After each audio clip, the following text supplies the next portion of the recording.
Today we're discussing the retarded world of recycled tropes and overused plot devices, specifically those pillars of light called skybeams. Wait, what happens to Red Skull? Oh, well, he's gonna touch the Tesseract and something is gonna happen. Oh, what's gonna happen? Like a space beam, he's gonna disappear, I don't know. What are you talking about? Yeah, I figured I'd just do that and some future screenwriter can figure out a way to make it clever. Okay, man, we'll try to shoehorn in an explanation somewhere down the line. Awesome, thank you. Maybe you noticed this cliche before superhero fatigue set in for the rest of us, but don't fret because we're finally starting to catch on.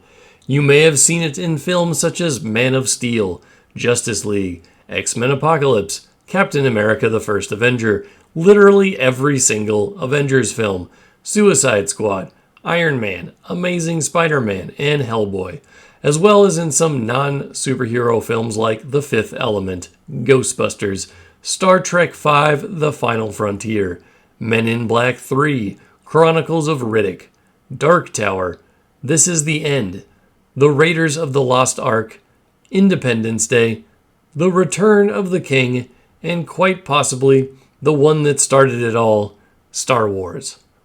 Is that one debatable? The Death Star's super laser is sort of a skybeam, right? Let me know in the comments if I missed anything. However, to be fair, many of those movies are quite good, and a few of them skybeamed their way into our hearts long before it was cool. But skybeams are so overplayed at this point, we've grown quite sick of them. Somebody sent this to me. What's going on here? What is going on up here? Looks like a flashlight beam. Yes. I believe that is a crown flash, and these are relatively rare. Very, very rare. So Hollywood, you have this unoriginal and overused plot device. We've got a bone to pick with you about your newfound love for pointing things at the sky. Skybeams have become the go-to climax in every superhero, sci-fi, and fantasy blockbuster. Why bother with innovative narration when you could just shoot a dazzling beam into the heavens? It's like the filmmakers have a checklist. Cool hero, check. Tragic backstory, check. Obligatory skybeam, double check. The idea is that this is caused by ice crystals up in the top of the cloud, and when lightning happens, the electric field changes, the ice crystals change, creating this effect of somebody shining a flashlight. That's a pretty powerful flashlight. It really is. I mean, but again, that's a rare crown flash. But hey, let's not forget the sheer brilliance of naming these things. Death Ray, too simple. Apocalypse Beam, too cliche. Let's just go with the generic Skydoom Beam 3000 and call it a day. Because who needs a menacing name when you've got a giant light shooting into the stratosphere? In the realm of cinematic storytelling, a recurring motif has emerged, one that has become almost synonymous with the superhero genre. As Donald Trump would say, that's a huge skybeam. I always call it massive. Sometimes they say huge.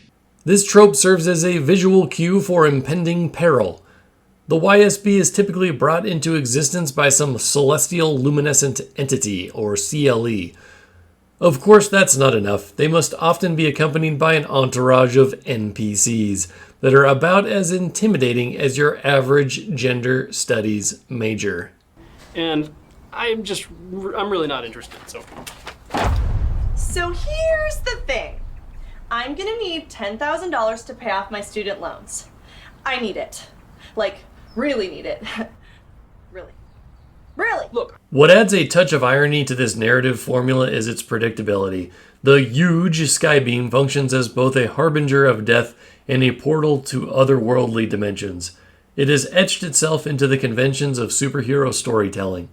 Despite its formulaic nature, the YSB persists in captivating some audiences while irritating others.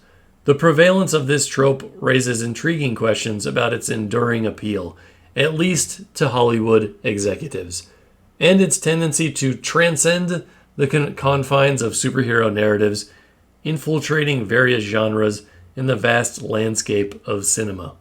But here's the deal, it's not just in superhero movies anymore, it's infiltrated everything from Ghostbusters films to Star Trek. The skybeam will not rest until it's in every movie. Coen Brothers, your film needs skybeams. Oscar bait, period pieces, ensemble family dramas. Everything gets a giant skybeam. Because it's what we all want, right? In the audience, now listen to me carefully. is being given a special package, and I don't want you to open it.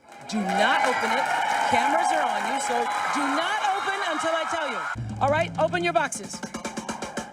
Open your boxes. 1, 2, 3. You get a car! You get a car! You get a car! You get a car! You get a car! You get a car! You get a car! You get a car! Everybody gets a car! In summation, that's all I got for you today, my fellow chrononauts. Let's all raise our glasses to the pillar of light, the unsung hero of cinema's lackluster attempts at creativity. Who needs a compelling storyline when you can just shoot a dazzling beam into the sky and call it a day? I mean, why bother with narrative innovations when we can be treated to the visual feast of yet another overblown CGI glowing column reaching for the stars? It's not like we've seen it 1,000 times before. Bravo, Hollywood, for keeping things fresh and exciting by sticking to the same tired playbook. So here's to Skybeams, the real MVPs of cinematic laziness.